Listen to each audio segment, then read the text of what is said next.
TV-mu dimanapun Anda berada, kembali kita menyapa dalam acara Muktamar Talk, persembahan dari Panitia Pusat Muktamar Muhammadiyah dan Aisyah. Kali ini kita berada di Gedung Walidah, Universitas Muhammadiyah Surakarta, tempat di mana bulan November tahun 2022 akan menjadi satu tempat yang digunakan untuk Muktamar Muhammadiyah dan Aisyah. Bersama dengan saya Budi Santoso, 60 menit ke depan kita akan berbincang dengan Ketua Panitia Pemilihan Muktamar Muhammadiyah ke-48. Beliau adalah Bapak Dr. Andes Haji Dahlan Rais M.Hum. Dan beliau sudah bersama dengan kita akan sapa beliau. Assalamualaikum Pak Dahlan. Waalaikumsalam Mas Budi. Ya, kalau saya lihat Pak Dahlan hari ini sumringah begitu ya. Ini tentu menyambut Muktamar Muhammadiyah yang tidak lama lagi ya Pak Dahlan ya. Insya Allah sudah ditetapkan kan? Ya. 18 November tahun ini. Ya. Tepatnya 18, 19 sampai 20 November. Baik, dan tentunya nanti kita akan sambut bergembira bersama. Dan tema kita kali ini Pak Dahlan, kita akan membahas mengenai muktamar dan kaderisasi kepemimpinan. Pas sekali, beliau nanti akan mengupas terkait dengan kaderisasi kepemimpinan. Pemirsa TV-mu sekalian nanti bisa menyimak di seluruh jaringan sosial media Muhammadiyah, baik di TV-mu channel maupun juga di TV-mu Solo, TV-mu Stasiun Yogyakarta, Suara Muhammadiyah dan Muhammadiyah channel, serta jaringan sosial media Muhammadiyah lainnya. Dan tentunya acara ini dipersembahkan oleh Panitia Pusat Muktamar Muhammadiyah untuk menyongsong Muktamar Muhammadiyah yang ke-48 dan juga Muktamar Aisyah yang ke-48. Baik, kalau begitu kita akan menuju ke Pak Dahlan Rais, Ketua Panitia Pemilihan Muktamar Muhammadiyah yang ke-48. Pak Dahlan, kali ini kita akan ngobrol, berbincang mengenai muktamar dan kaderisasi kepemimpinan. Tadi mungkin sebelum kita ngobrol mengenai kepemimpinan, saya kira muktamar kali ini cukup membawa nuansa yang luar biasa setelah 2 tahun tertunda. Pak Dahlan sendiri merasakan seperti apa ini penundaan muktamar dan akhirnya alhamdulillah diputuskan bahwa bulan November besok akan diselenggarakan Muktamar Muhammadiyah Aisyah. Monggo Pak Dahlan. Ya, saya kira kita semua merasa lega ya setelah ada kepastian itu. Karena kalau tidak ada kepastian, menunggu itu kan sesuatu yang tidak nyaman. Gitu. Jadi alhamdulillah Mas Budi dan para pemirsa TV-mu, insya Allah ya sudah mendekati pasti ya. Muktamar akan berlangsung pada tanggal 18, 19 dan 20 November tahun ini. Ya. Kurang lebih ya 5 bulan lagi ya. Ini bukan waktu yang panjang ya Pak Dahlan ya. Waktu yang pendek. Sangat pendek sekali ya. Ada kepanitiaan pusat, panitia penerima dan lain-lain. Saya kebagian tugas menjadi ketua panlik, panitia pemilihan. Ya. Dan insya Allah panitia pemilihan siap untuk melaksanakan. Apakah itu secara murni, online, daring, atau blended, ya, campuran antara keduanya, antara langsung dan manual dan IT, yang saya kira kedua-duanya telah disiapkan dengan baik. Jadi apapun nanti pilihannya, apakah kemudian semuanya offline di Surakarta ataupun kemudian masih hibrid, saya kira itu pilihan yang tidak menjadi persoalan ya Pak Dahlan ya. Offline pun kita juga akan memanfaatkan IT. Muktamar kita terakhir di Makassar untuk pengambilan suara manual, artinya dengan kartu suara. Tapi untuk penghitungan sudah menggunakan manfaat IT. Jadi masih 2 macam. Jadi apapun yang dipilih, kami telah mencoba sejumlah alternatif yang itu kita siapkan semuanya. Baik. Mengantisipasi itu. Baik, dan tentunya Muhammadiyah selalu siap dengan apapun itu ya, karena mau berbasis teknologi ataupun manual, Muhammadiyah selalu siap.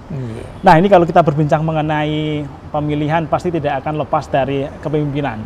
Karena di dalam Muktamar Muhammadiyah salah satunya adalah kemudian memilih ketua PP Muhammadiyah.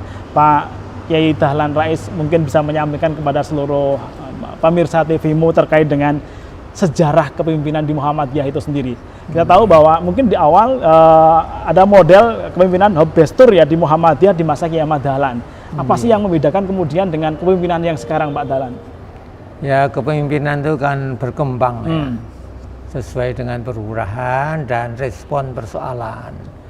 Pada zaman awal, maksudnya dipimpin oleh pendiri sekaligus penggagas, beliau karena peletak dasar ya dari bangunan Muhammadiyah yang kita sebut anulah peletak fondasi yang menurut kami sangat berhasil itu. Sehingga meskipun usia beliau itu kan tidak panjang ya, hanya 54,5 6 bulan, karena beliau kan lahir 1 Agustus 1868, kemudian wafat pada tanggal 23 Februari tahun 1923. Memimpin Muhammadiyah juga sangat pendek, karena dari 18 November ya, tahun 12 sampai 23 ya hanya 11 tahun ya, tapi sangat berhasil. Mengapa berhasil? Karena beliau meletakkan dasar-dasar kepemimpinan teramat jelas, dan sekaligus beliau itu memberikan keteladanan yang sangat nyata. Kehebatan beliau itu adalah mengubah cara pandang masyarakat Islam pada masa itu terkait dengan aktualisasi dan pesan-pesan ajaran Islam.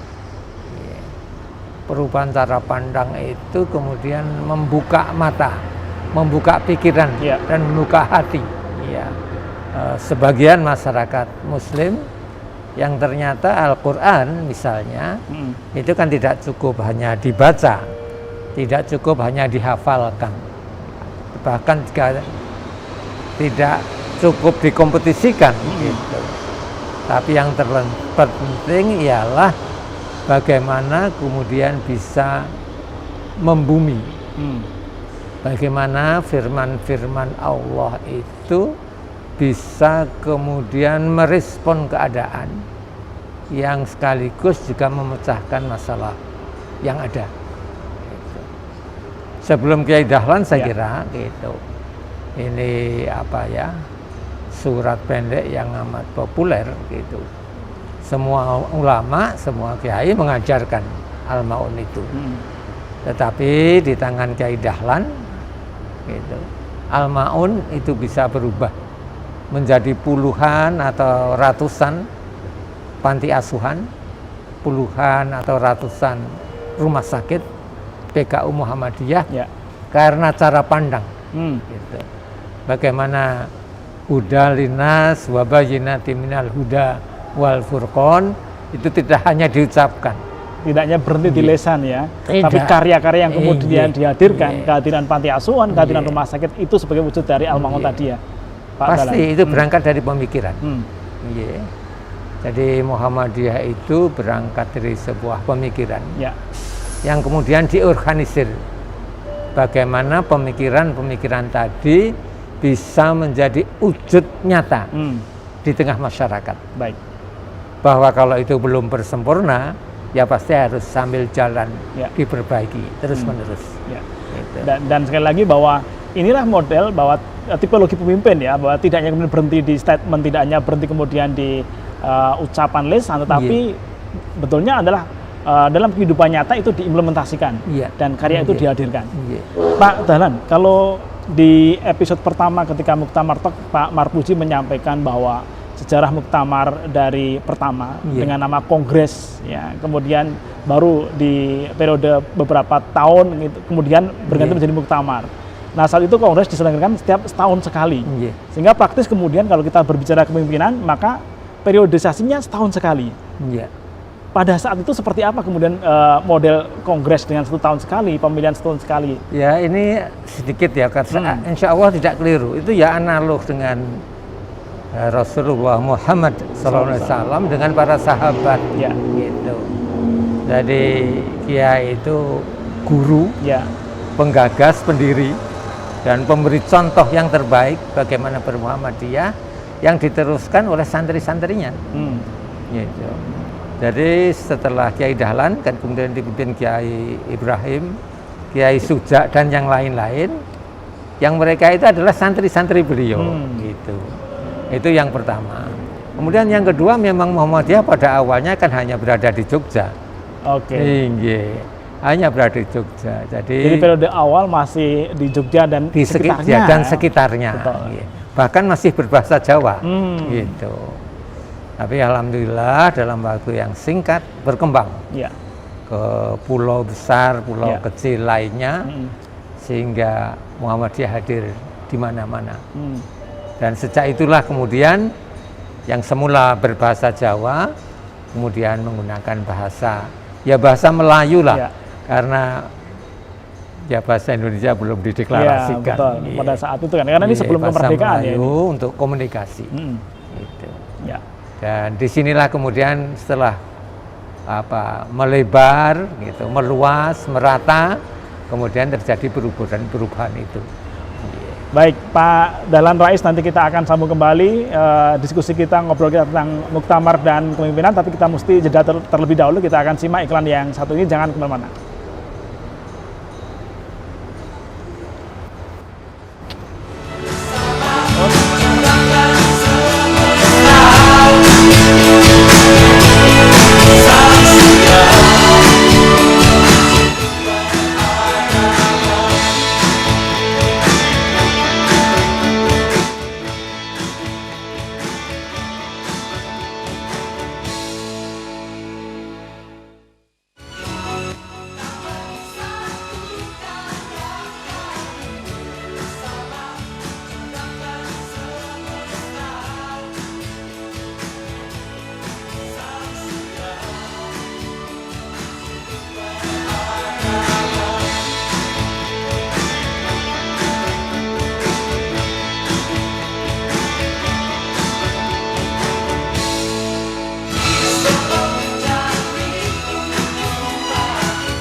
Kita masih bersama dengan Bapak Kiai Dr. Andes Haji Dahlan Rais MHum, Ketua Panitia Pemilihan Muktamar Muhammadiyah yang ke-48. Kita akan kembali ngobrol di segmen kedua ini, Pak Dahlan. Tadi di segmen sebelumnya Pak Dahlan sudah menyampaikan tentang awal muasal, kemudian kongres, kemudian pergantian kepemimpinan yang 1 tahun sekali di kongres ya. Nah, sebenarnya saat itu kembali Pak Dahlan mungkin bisa dipertegas kembali terkait dengan mengapa kemudian pada saat itu pilihannya adalah pergantiannya setahun sekali. Kenapa kemudian tidak 2 tahun sekali, 3 tahun sekali, atau kemudian sama seperti sekarang yang 5 tahun sekali, Pak Dahlan? Ya, setahun sekali pada dasarnya. Tapi kalau kita lihat periodisasi atau jangka waktu kepemimpinannya, kan tidak ada yang setahun. Betul. Jadi periodiknya setahun, tapi penerus Kiai Dahlan itu kan ada yang selama 2 tahun, ada yang selama 3 tahun. Dan memang tidak bisa dibandingkan dengan muktamar atau kongres atau musyawarah nasional, karena yang hadir pun kan juga masih terbatas. Tadi ya. Baik. Ya, jadi sekali lagi bahwa memang pada saat itu kemudian memang Muhammadiyah belum seluas seperti yang sekarang lah, kira-kira demikian. Sehingga rapat tahunan itu pilihan yang terbaik pada saat itu. Pak Dahlan, kalau kita bandingkan dengan pada zamannya kepemimpinan di Pak AR ya, Pak AR Farudin, kemudian juga kalau di Aisyah ada Bu Baroroh Barit ya, yang kepemimpinannya lebih dari 2 tahun. Pemirsa mungkin bisa direview kenapa kemudian saat itu Pak AR memimpin Muhammadiyah lebih dari 2 periode dan juga Bu Baroroh, Pak Dahlan. Sebelum itu saya ingin mengingat kembali gitu bahwa Muhammadiyah bisa tersebar ke seluruh penjuru ya, sebut wilayah Indonesia sekarang ini karena peran 2 lembaga. yaitu yang pertama Kepanduan Hizbul Waton Ya. dan Madrasah Mu'allimin Muhammadiyah. Nah, kembali kepada pertanyaan tadi, gitu. Memang banyak penjelasan gitu. Mengapa periode Pak R itu demikian panjang? Ya. Yang pertama, secara formal pada waktu itu memang belum ada pembatasan. Bahwa periodenya berapa itu belum disebutkan. Jadi misalnya periode setahun tadi, prakteknya kan tidak setahun. Ya. Ada yang 2 tahun, ada yang 3 tahun. Gitu. Pembatasan itu belum tercantum secara resmi. Kemudian yang kedua, ya kepemimpinan Pak R memang luar biasa. Betul. Iya. Kemudian Pak R itu kepemimpinan yang ngayomi, yang penuh dengan semangat ketulusan, keikhlasan. Kemudian Pak R itu juga bisa merangkul gitu, menyatukan baik internal gitu, seluruh pimpinan dan warga Muhammadiyah, bahkan juga masyarakat luas gitu. Sebagai misalnya pengajian-pengajian Pak R itu kan digemari, tidak hanya oleh keluarga Muhammadiyah, bahkan juga sampai mereka yang non muslim sekalipun gitu. Kan ada cerita gitu, Pak R beberapa kali tidak mengisi pengajian, kemudian sebuah toko gitu di jalan KH Dahlan itu bertanya gitu, Pak R apa sakit atau kemana gitu, kok sudah beberapa pekan tidak mengisi pengajian. Beliau kan non muslim dan Chinese gitu. Jadi kelebihan Pak R itu memang juga tidak bisa terpaksa. Begitu dekat dengan seluruh lapisan masyarakat, bahkan kemudian lintas iman, lintas agama dan sebagainya pun sangat dekat ya pada saat itu. Sehingga kemudian tadi Pak R akhirnya kemudian kembali memimpin Muhammadiyah untuk periode berikutnya dan seterusnya. Hal yang lain kami kira karena memang ada persoalan mendasar. Jadi waktu itu kan ada yang disebut asas tunggal. Itu seluruh organisasi apapun bentuknya. Ini pada saat zaman Orde Baru ya? Harus berdasarkan Pancasila. Nah, untuk itu warga Muhammadiyah akan terpecah. Ada yang menolak dengan keras, mengubah dari Islam kemudian menjadi Pancasila, ada yang kemudian bisa menerima. Sekali lagi, ya, kepiawaian, kehebatan Pak R memecahkan kebuntuan itu. Pada muktamar di Solo mengatakan dengan mencantumkan berdasar Pancasila, Muhammadiyah itu utuh, tidak berkurang sedikit pun.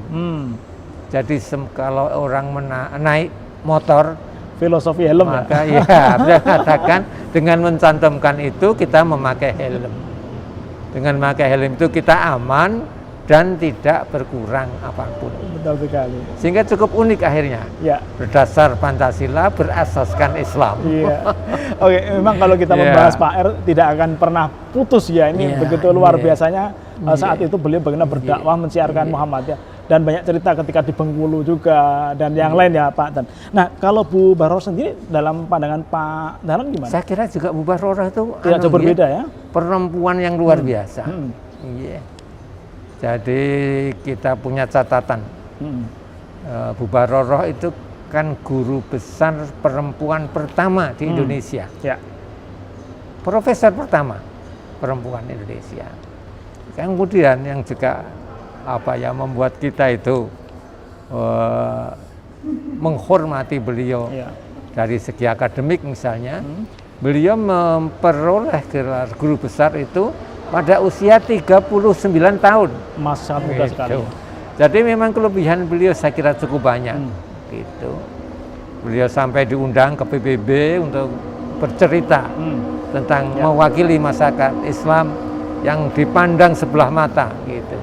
Dan ternyata itu juga kemudian membuka itu bahwa Islam tidak menghalangi perempuan untuk berprestasi, untuk kemudian menggunakan hak-haknya untuk mencapai apapun yang diinginkan. Dalam batas-batas tertentu pasti. Ya. Sehingga kemudian menghilangkan kesan bahwa ya perempuan itu hanya urusan dapur, urusan masak, itu dan melahirkan urusan sekitar itu ya, itu kasur, dapur dan apalah itu. Iya baik, sehingga saya kira penjelasan Pak Dahlan tadi itu cukup memberikan penguat bahwa legitimasi bahwa Pak AR dan Bu Baron memang saat itu menjadi sosok pemimpin yang memang sangat pas ya Pak Dahlan ya. Dan perlu dicatat ya, jadi itu bukan kemauan Pak AR dan Pak dan Bu Baroro sama sekali bukan gitu. Jadi itu bukan rekayasa gitu. Betul. Ya bukan rekayasa. Dan Pak AR pun tidak perlu mengkampanyekan beliau untuk menjadi pemimpin kembali, tapi jamaah masyarakat lah dan juga warga Muhammadiyah lah yang memang ya kalau kehidupan sekarang seperti di negeri dongeng ya, seperti di negeri dongeng. Ketua Umum Pimpinan Pusat Muhammadiyah sampai akhir hayatnya tidak memiliki rumah. Masya Allah. Gitu, ya Allah. Kalau membaca ceritanya air mata menitik. Gitu. Ya baik. Baik Pak Dahlan. Sekarang kalau tadi kita sudah berbincang mengenai kepemimpinan di pimpinan Pusat Muhammadiyah, kita menuju kepada kaderisasi di Muhammadiyah sendiri. Jadi diaspora tentang kaderisasi kader di Muhammadiyah kira-kira demikian. Kalau kita melihat, jadi kira-kira sebenarnya kalau boleh kembali mendefinisikan tentang kader dan simpatisan dalam kacamatanya Pak Dahlan seperti apa sih Pak? Kader dan simpatisan, saya membaginya menjadi 3. Kader, anggota, dan simpatisan. Baik. Kader itu anggota inti. Anggota inti yang berada di depan, yang bertanggung jawab dan membentengi persyarikatan. Gitu. Kalau anggota di bawah kader, berkomitmen, gitu, juga mengikuti aturan-aturan di Muhammadiyah, insya Allah berpikir juga berkemajuan, gitu. Yang keberadaan keanggotaan ini kemudian menghasilkan 2 tadi. Satu sisi yang inti masuk kategori kader, sedangkan mereka yang kadang-kadang tidak bisa ikut berpartisipasi secara langsung ya berkategori simpatisan. Lah pengkaderan di Muhammadiyah pada dasarnya akan mengikuti perkaderan yang dituntunkan dalam Al-Quran. Baik, nanti kita akan bahas lebih detail lagi tentang bagaimana kemudian perkaderan di Muhammadiyah, bagaimana merawat kader Muhammadiyah, pemirsa TVMU. Nanti kita akan kembali dalam segmen berikutnya. Jangan kemana, terus di Muktamar Talk bersama dengan TVMU.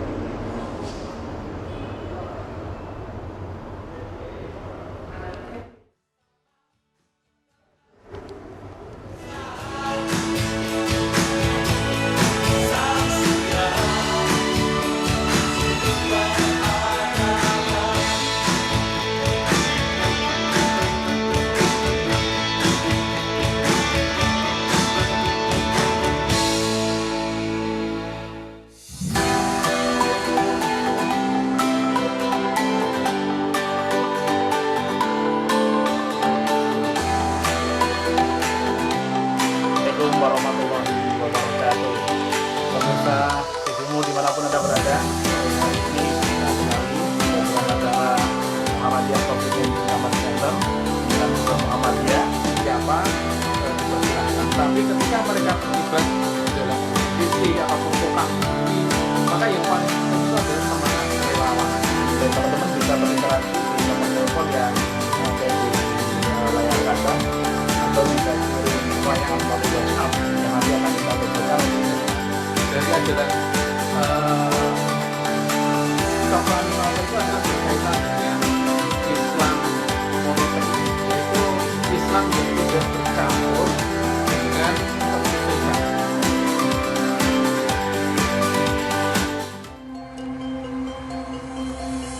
Surakarta atau dikenal dengan Solo merupakan kota terbesar kedua yang terletak di Jawa Tengah.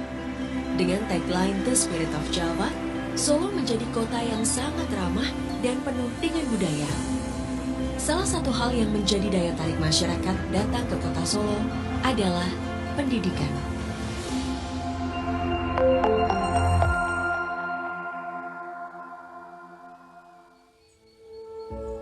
Didukung sarana pendidikan mulai dari taman kanak-kanak hingga pendidikan tinggi, Solo tetap mengedepankan pendidikan sebagai prioritas yang tidak dapat dikesampingkan.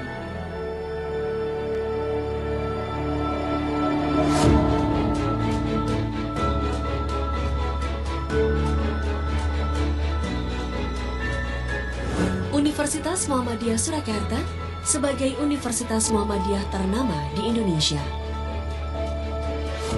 Terletak di kota Solo, Universitas Muhammadiyah Surakarta telah mengabdikan diri dengan menyumbang sumber daya unggul kepada negara Republik Indonesia.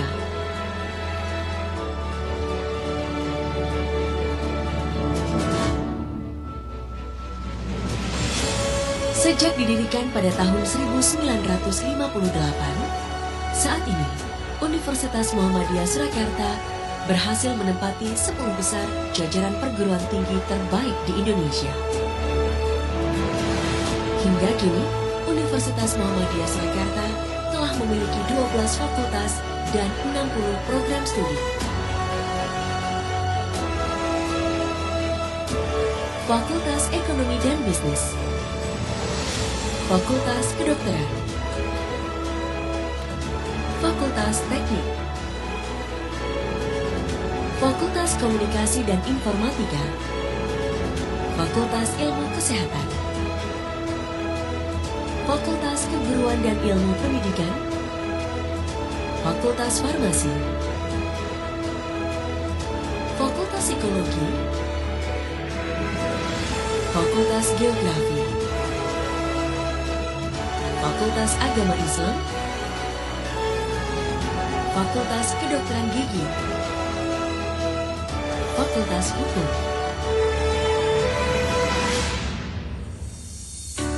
Selain program studi sarjana S1, Universitas Muhammadiyah Surakarta juga menyediakan program pasca sarjana S2 dan S3.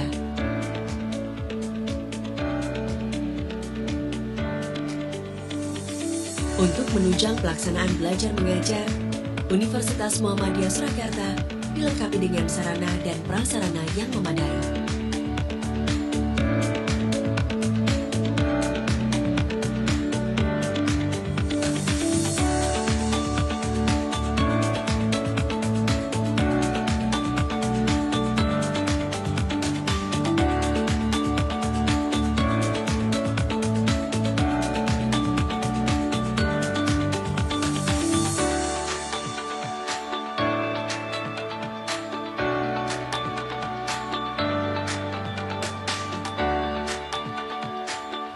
Universitas Muhammadiyah Surakarta, wacana keilmuan dan keislaman.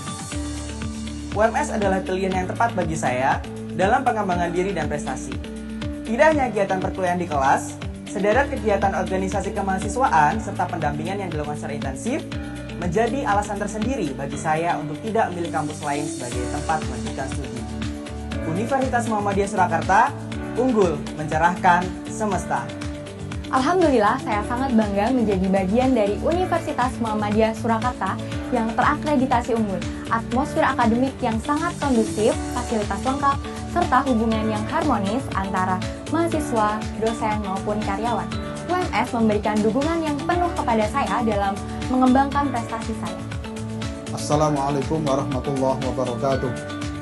Universitas Muhammadiyah Surakarta adalah salah satu kampus terbaik di Indonesia yang menyandang predikat sebagai kampus unggul. Dengan dukungan sumber daya manusia yang sangat berkompeten, fasilitas yang lengkap, serta iklim akademik yang sangat baik, maka UMS berkomitmen untuk memberikan layanan yang terbaik bagi mahasiswa. Tidak hanya kemampuan akademik, tapi juga pengembangan soft skill maupun prestasi serta minat bakat mahasiswa. UMS unggul mencerahkan semesta. Wassalamualaikum warahmatullahi wabarakatuh.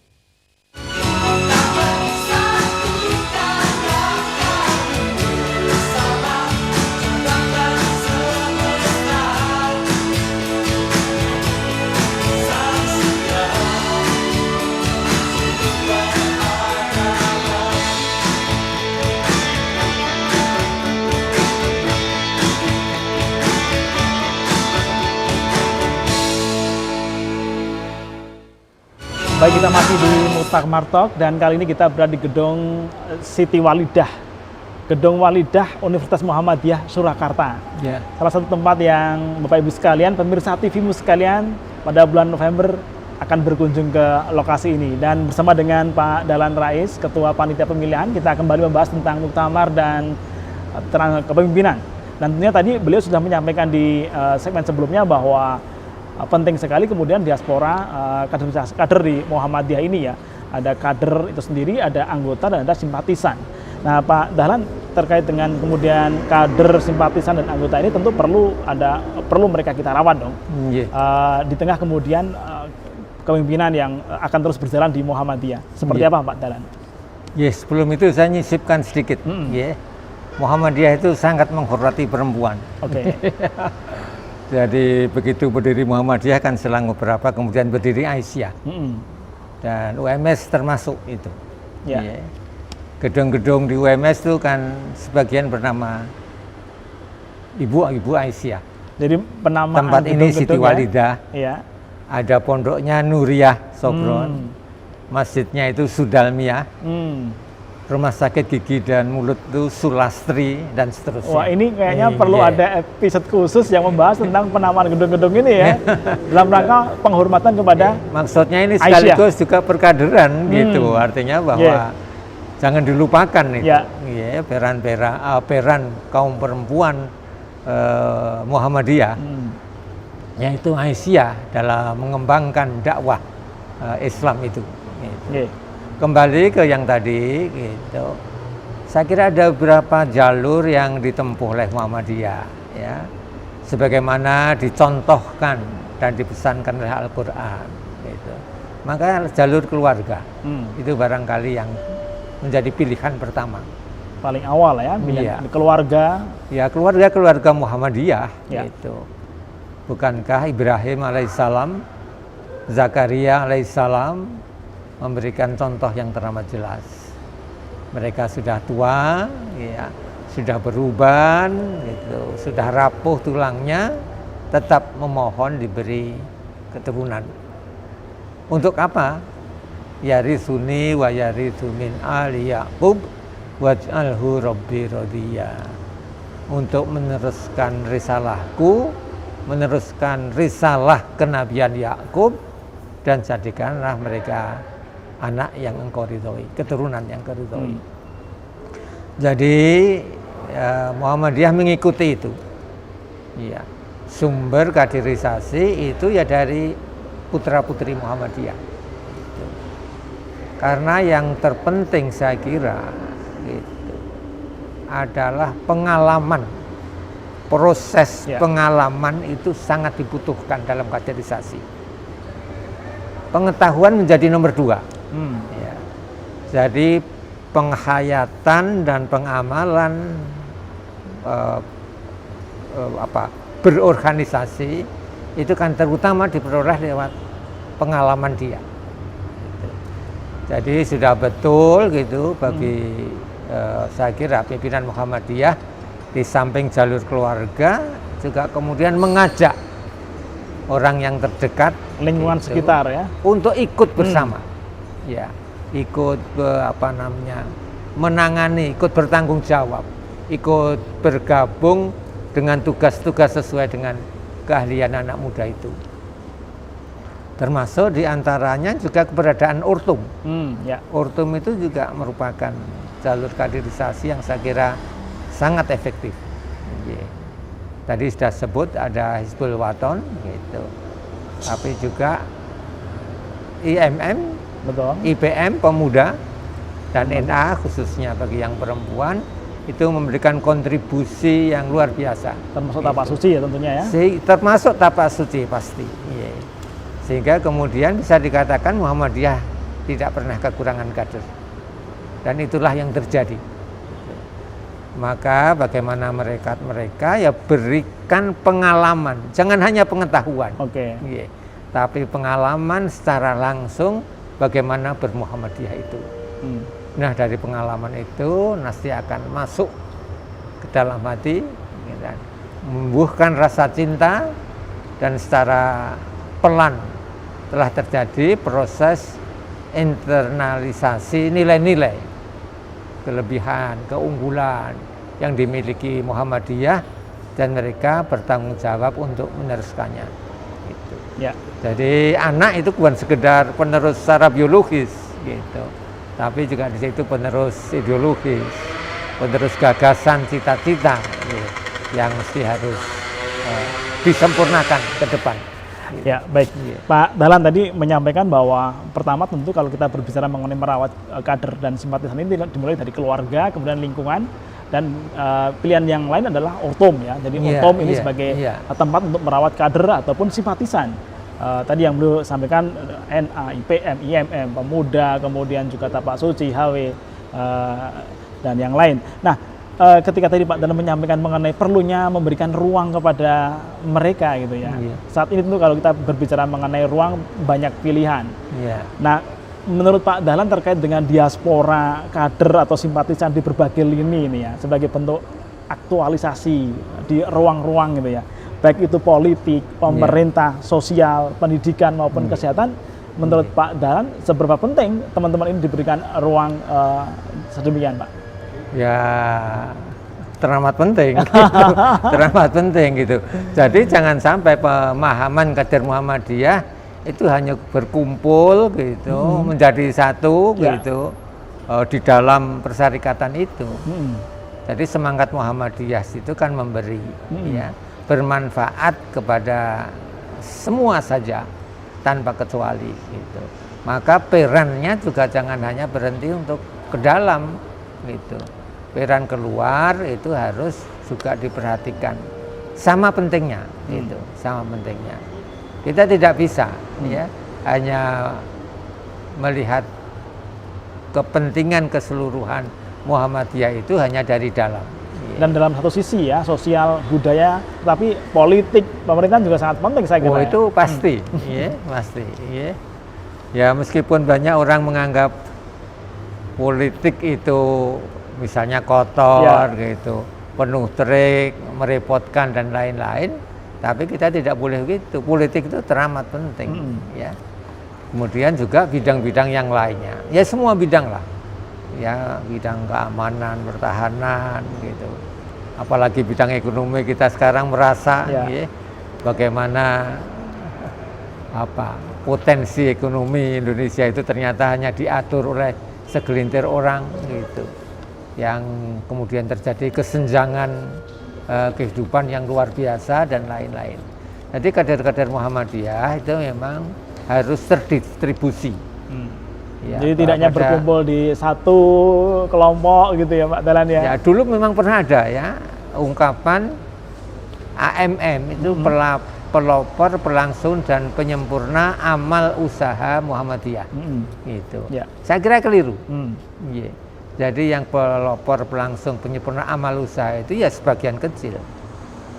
Tapi yang pasti ya pelopor, pelangsung, penyempurna gagasan, cita-cita, amanah perjuangan dari Muhammadiyah itu harus ke semua bidang. Gitu. Dan dimanapun itu ya harus menunjukkan ke Muhammadiyahnya sebagai orang yang berislam berkemajuan. Ya, ini penting sekali nih. Jadi menunjukkan identitas kemuhammadiyahnya ya di berbagai tempat yang menjadi ruang aktualisasi itu sangat penting ya. Dan Muhammadiyah memberikan keleluasaan kepada kadernya untuk berkiprah dimanapun ya Pak Dahlan. Pasti. Iya. Ya, baik Pak Dahlan, ini sekarang tadi kita sudah membahas mengenai diaspora kader, kemudian kita sudah membahas terkait dengan kepemimpinan, sejarah kepemimpinan. Sekarang kita mulai ke muktamar nih, Pak Dahlan sebagai ketua panitia pemilihan. Nah, ada beberapa pertanyaan yang masuk yang mungkin akan saya bacakan. Di antaranya ini Pak Dahlan, kenapa kemudian Muhammadiyah, kalau kita berbicara mengenai kepemimpinan di Muhammadiyah dan pemilihannya, dalam posisi ini lebih memilih menggunakan sistem formatur. Ini apa dasar filosofinya? Ini sudah mulai ke bidangnya Pak Dahlan ini. Iya. Jadi tata cara pemilihan di Muhammadiyah itu memang unik ya.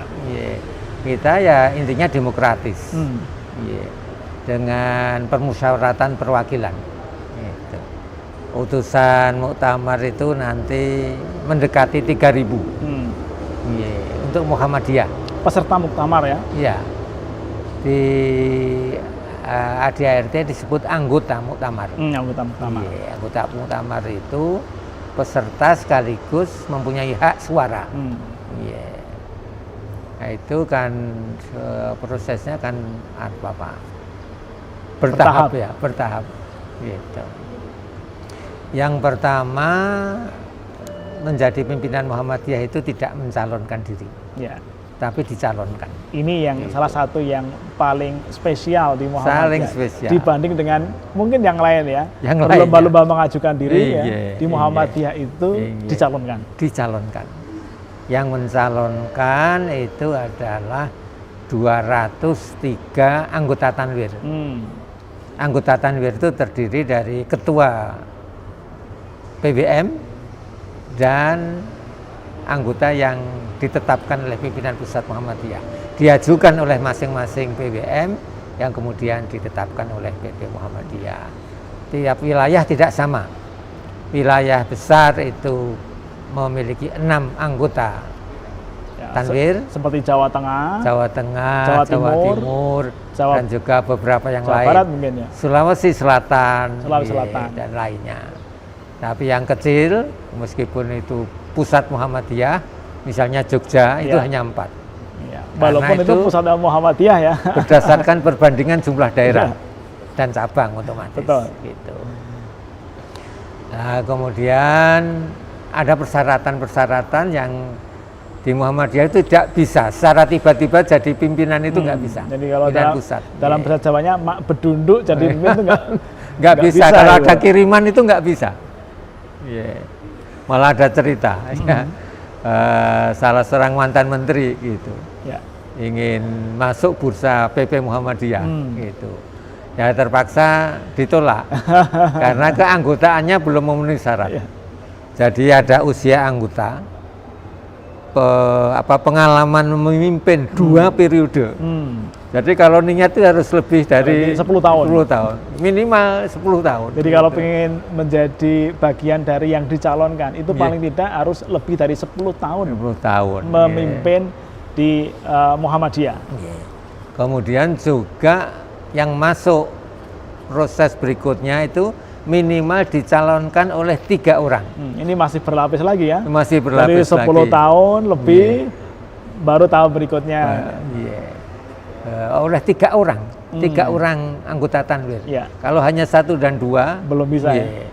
Pernah ada yang bertanya kepada saya, gitu, karena di Makassar saya tekan juga ketua panitia. Padahal saya tahu pasti saya itu dicalonkan menjadi anggota PP gitu. Tapi mengapa nama saya tidak tercantum? Ya kami beritahukan, berdasarkan penelitian, verifikasi kami, Bapak hanya dicalonkan oleh 1 orang, sedangkan syaratnya minimal 3 orang, gitu, ya. Dan seterusnya. Jadi gugurlah saat itu kemudian ya, untuk proses berikutnya. Dengan persyaratan-persyaratan seperti itu, gitu, tidak hanya kemudian setiap orang bisa, gitu, dan boleh, itu memang kemudian membentengi Muhammadiyah. Jadi campur tangan yang tiba-tiba secara instan akan menjadi bagian dari pimpinan Muhammadiyah.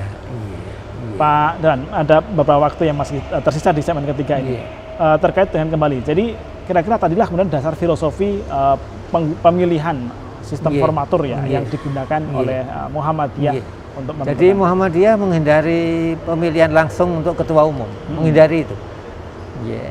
Karena kalau terjadi langsung ketua umum, kemudian calon mengerucut hanya 2, head to head antara 2 orang, itu kami melihat pengalaman selama ini berakibat kurang baik, buruk, dan karena itulah maka kemudian memilih formatur. Gitu. Kalau sistem formatur sendiri sebenarnya dimulai dari muktamar keberapa, Pak Dahlan? Mulai Surakarta sudah. Surakarta ya? Surakarta sudah. Iya, Surakarta. Jadi tahun 85 itu sudah dimulai. Masih Pak AR ya saat itu ya? Pak AR terakhir kalinya. Terakhir Oh, Pak AR terakhir kalinya di Jogja ya? Ya. Di Jogja, iya, di Jogja. Setelah Solo, Jogja. Iya. Jadi pencanangan sistem format itu tadi dimulai dari muktamar di Surakarta ya. Iya. Pada periodenya kepemimpinan Pak AR saat itu. Iya, iya. Baik Pak Dahlan, pemirsa TV, nanti kita akan kembali berbincang dengan Ketua Panitia Pemilihan Muktamar Muhammadiyah dan Aisyah. Tapi kita mesti akan jeda terlebih dahulu untuk menyaksikan yang satu ini, jangan kemana-mana.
Pemirsa TVmu dimanapun Anda berada, tak terasa kita di penghujung acara Muktamar Talk edisi kelima kali ini.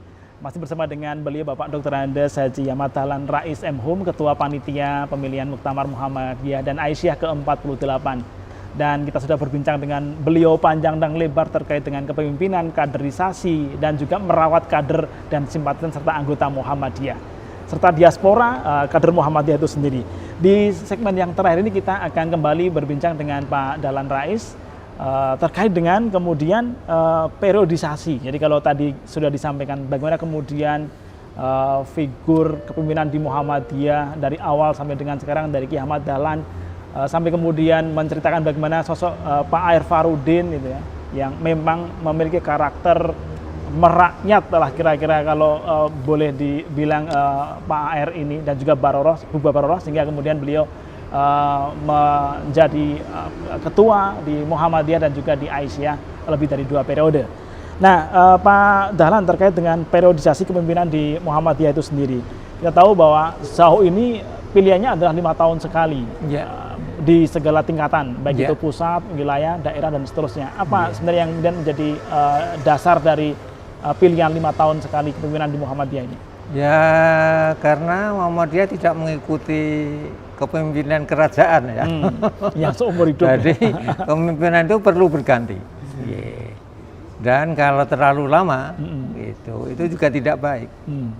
Kita akan kita memperoleh gitu pengalaman dari kepemimpinan yang lama itu ternyata kemudian terjadi proses establish kemapanan yang kemudian menghilangkan pemikiran-pemikiran baru, pemikiran-pemikiran yang inovatif, kreatif itu menjadi mandek gitu. Dan kalau kita memang sudah sepakat secara demokratis yang terpimpin tadi, ya dalam permusyawaratan perwakilan tadi, memang pembatasan itu harus ada. Mengapa 5 tahun? Ya saya kira 5 tahun itu waktu yang paling tepat. Gitu. Mungkin juga kalau dikaitkan dengan kepemimpinan nasional juga bisa. Ya. Tapi 5 tahun itu kan saya kira waktu yang cukup untuk satu periodisasi begitu ya. Pengabdian sebuah periode kepemimpinan. Ya.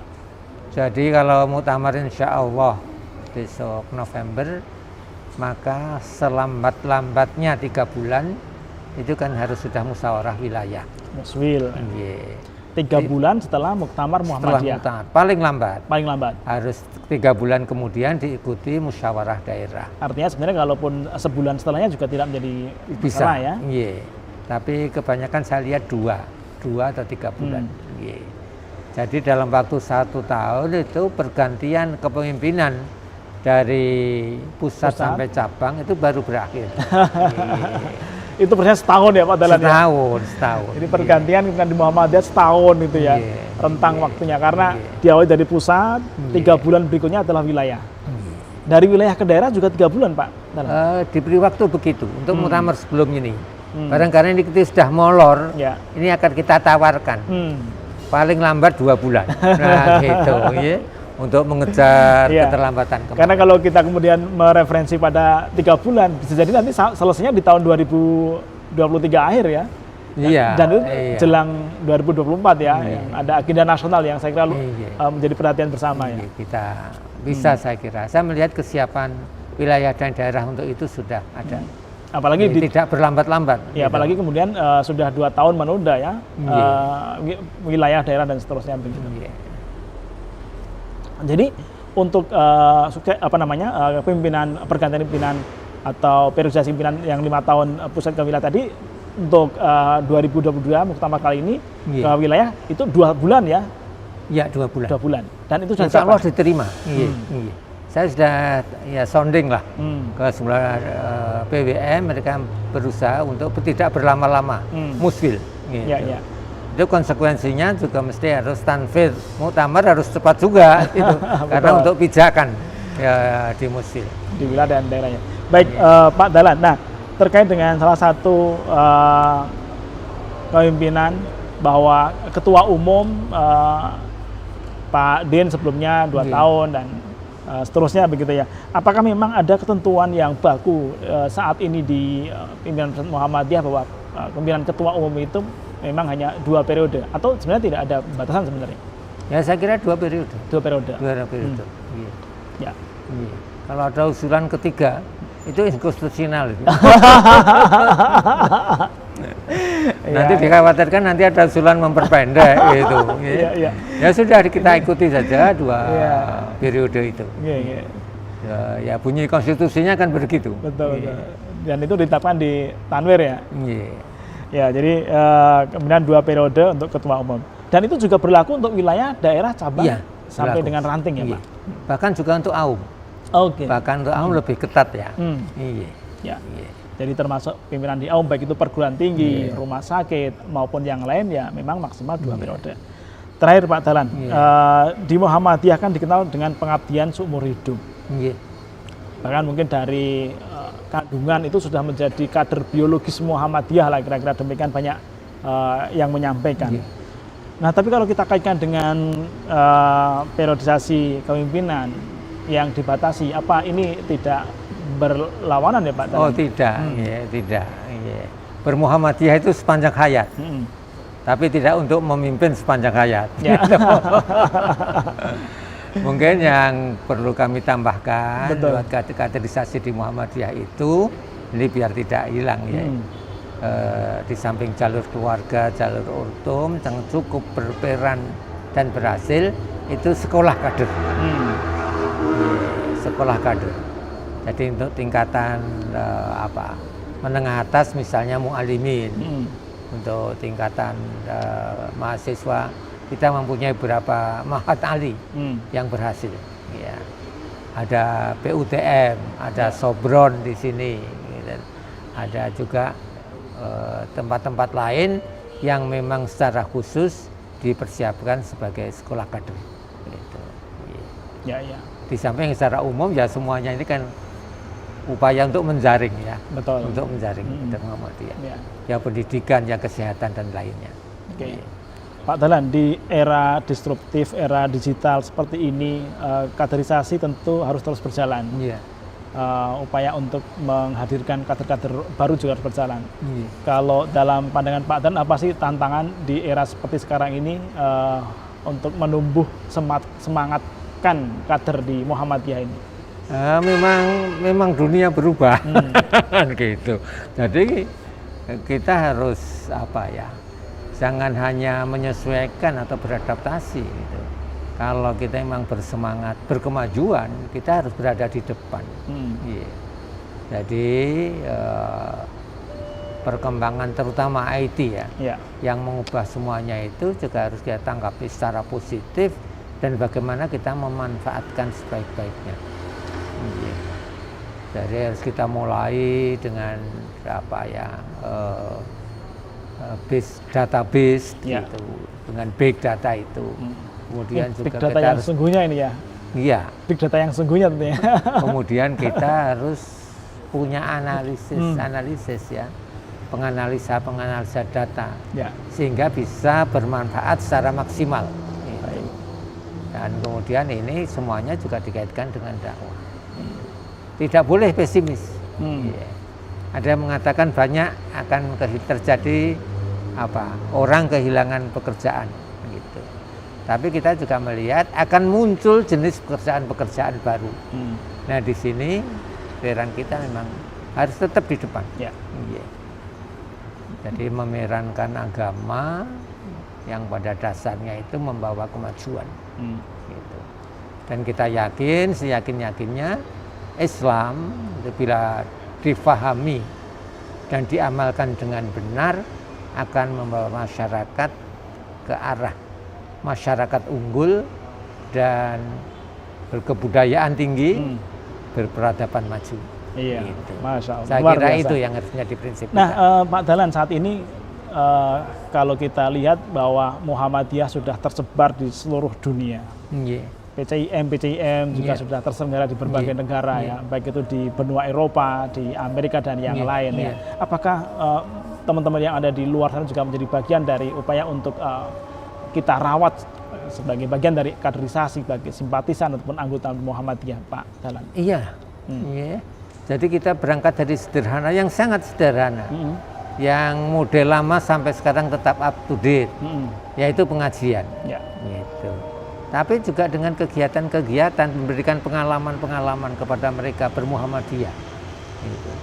Jadi dengan kekuatan amal usaha, itu kan terjadi simbiose mutualisme antara persyarikatan dengan amal usaha itu. Dan sekarang ruang sangat terbuka sekali ya.